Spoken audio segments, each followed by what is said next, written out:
तैयारी स्टार्ट। पंचायत राज संस्थाओं और शहरी निकायों में 5 साल का कार्यकाल पूरा होने पर चुनाव कराने की संवैधानिक बाध्यता है, लेकिन इस अनिवार्यता की पालना नहीं करने की सरकारों की प्रवृत्ति ने 5 राज्यों के गांवों व शहरों में विकास कार्यों में जिस तरह से बाधा डाली है वह चिंताजनक है।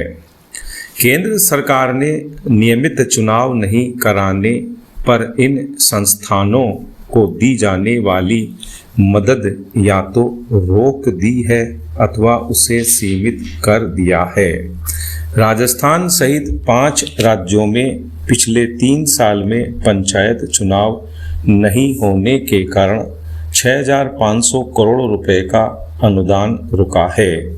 चिंता की बात यही है कि राज्यों में जो सत्ता में है वे अलग अलग कारणों का हवाला देते हुए निकाय व पंचायत संस्थानों के चुनाव टाल रहे हैं। राजस्थान में हाई कोर्ट ने अब चुनाव कराने की मियाद तक तय कर दी है। राजनीतिक स्वार्थ व कानूनी दांव पेचों के चलते चुनाव टालने की यह आत्मघाती प्रवृत्ति न केवल हमारी लोकतांत्रिक व्यवस्था को कमजोर कर रही है, बल्कि विकास की गति को भी अवरुद्ध कर रही है। केंद्रीय वित्त आयोग और केंद्रीय मंत्रालयों के कड़े नियमों के मुताबिक यदि स्थानीय निकायों में जनता द्वारा निर्वाचित प्रतिनिधि मौजूद नहीं है तो पूरा फंड जारी नहीं किया जाएगा। इस वित्तीय गतिरोध के चलते गांवों और शहरों में बुनियादी विकास कार्य ठप पड़े हैं, जिससे सीधे तौर पर आम जनता प्रभावित हो रही है। संविधान में स्थानीय सरकारों के लिए 5 वर्ष का कार्यकाल सुनिश्चित है और संकट की स्थिति में भी 6 महीने के भीतर चुनाव कराने का अनिवार्य नियम है। निर्वाचित जनप्रतिनिधियों के अभाव में व्यवस्था प्रशासनिक अधिकारियों के भरोसे छोड़ने को उचित नहीं कहा जा सकता। यह प्रवृत्ति सत्ता के केंद्रीकरण की ओर भी स्पष्ट इशारा करती है। हैरत की बात यह है कि कोरोना महामारी दौर में भी उत्तर प्रदेश में सरकार ने अप्रैल मई 2021 में ग्राम पंचायत चुनाव कार्यकाल पूरा होने पर करा दिए थे, लेकिन वहां भी अब ग्राम प्रधानों का कार्यकाल खत्म होने पर प्रशासक बैठाने की तैयारी की जा रही है। संवैधानिक प्रावधान भले ही कुछ और कहते हैं, लेकिन सरकारों ने ठान लिया है कि वे चाहेंगी तब ही चुनाव कराएंगी। इस लेट लतीफ़ी का जनता को दोहरा नुकसान होता है। विकास कार्यों में बाधा तो आती ही है, जनप्रतिनिधि नहीं होने से छोटी छोटी परेशानियों के लिए प्रशासनिक तंत्र का मुंह ताकना पड़ता है।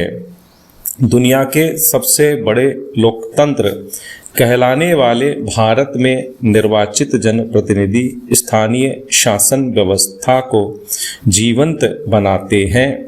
संवैधानिक प्रावधानों के बावजूद चुनाव समय पर नहीं कराना चिंता का विषय है।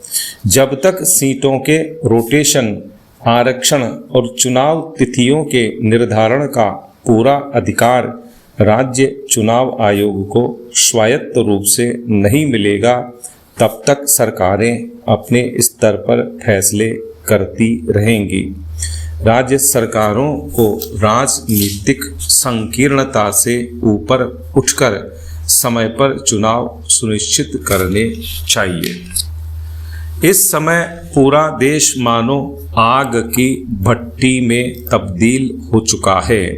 उत्तर भारत से लेकर पश्चिम, मध्य और पूर्वी भारत तक भीषण गर्मी और लू ने जनजीवन को बुरी तरह प्रभावित किया है। दिल्ली, एनसीआर, राजस्थान, हरियाणा, पंजाब, उत्तर प्रदेश और मध्य प्रदेश सहित अनेक क्षेत्रों में तापमान 44 से 46 डिग्री सेल्सियस तक पहुंच चुका है। भारत मौसम विज्ञान विभाग ने चेतावनी दी है कि जून के प्रथम सप्ताह तक राहत की संभावना कम है। ऐसे में नौतपा इस संकट को और गंभीर बना सकता है। मौसम विशेषज्ञों के अनुसार इस बार दिल्ली में पिछले लगभग 15 वर्षों का सबसे गर्म नौतपा दर्ज हो सकता है। आसमान से बरसती आग, जलवायु परिवर्तन और प्रकृति के साथ बढ़ते मानवीय खिलवाड़ की गंभीर चेतावनी बन चुकी है। इस वर्ष पश्चिमी विक्षोभों की सक्रियता बेहद कम रही, जिससे आंधी, बारिश और ठंडी हवाओं का प्रभाव नहीं मिल पाया। वहीं अरब सागर और बंगाल की खाड़ी में कोई प्रभावी चक्रवात भी विकसित नहीं हुआ, जिसके कारण वातावरण में नमी नहीं पहुंच सकी और धरती लगातार तपती रही। जहां तक बात नौतपा की है, तो यह भारतीय मौसम और पारंपरिक मान्यताओं से जुड़ा विशेष काल खंड है। नौतपा का अर्थ है 9 दिनों की तीव्र तपिश। ज्येष्ठ मास में जब सूर्य रोहिणी नक्षत्र में प्रवेश करता है, तब नौतपा आरंभ होता है, जिसकी शुरुआत हो चुकी है और यह 2 जून तक रहेगा। मान्यता है कि इस दौरान सूर्य की किरण अधिक तीव्रता से पृथ्वी पर पड़ती है, जिससे तापमान बढ़ जाता है। हालांकि नौतपा को कृषि और मानसून के लिए उपयोगी माना जाता है, क्योंकि अधिक गर्मी वाष्पीकरण बढ़ाकर बादलों के निर्माण में सहायता करती है। लेकिन वर्तमान स्थिति सामान्य प्राकृतिक चक्र से आगे बढ़कर ग्लोबल वार्मिंग का संकेत बन चुकी है। संयुक्त राष्ट्र और विश्व मौसम विज्ञान संगठन लगातार चेतावनी दे रहे हैं कि पृथ्वी का औसत तापमान तेजी से बढ़ रहा है। वैज्ञानिकों का कहना है कि यदि ग्रीन हाउस गैसों का उत्सर्जन इसी तरह जारी रहा, तो भविष्य में हीट वेव और अधिक लंबी तथा घातक होंगी। भारत में भी इसका असर स्पष्ट दिखाई दे रहा है। अमेरिकी संस्था बर्कले अर्थ के अध्ययन के अनुसार भारत का औसत तापमान लगभग 1 डिग्री सेल्सियस बढ़ चुका है। लंदन के इंपीरियल कॉलेज के शोधकर्ताओं के मुताबिक जिस प्रकार की भीषण गर्मी पहले 50 वर्षों में एक बार महसूस की जाती थी, अब वह हर कुछ वर्षों में सामान्य घटना बनती जा रही है। भीषण गर्मी के कारण हीट स्ट्रोक, डिहाइड्रेशन, चक्कर, उल्टी और ऊष्मा घात जैसी समस्याएं तेजी से बढ़ रही हैं। वृद्ध, बच्चे, श्रमिक और बीमार लोग सबसे अधिक जोखिम में हैं। विराम।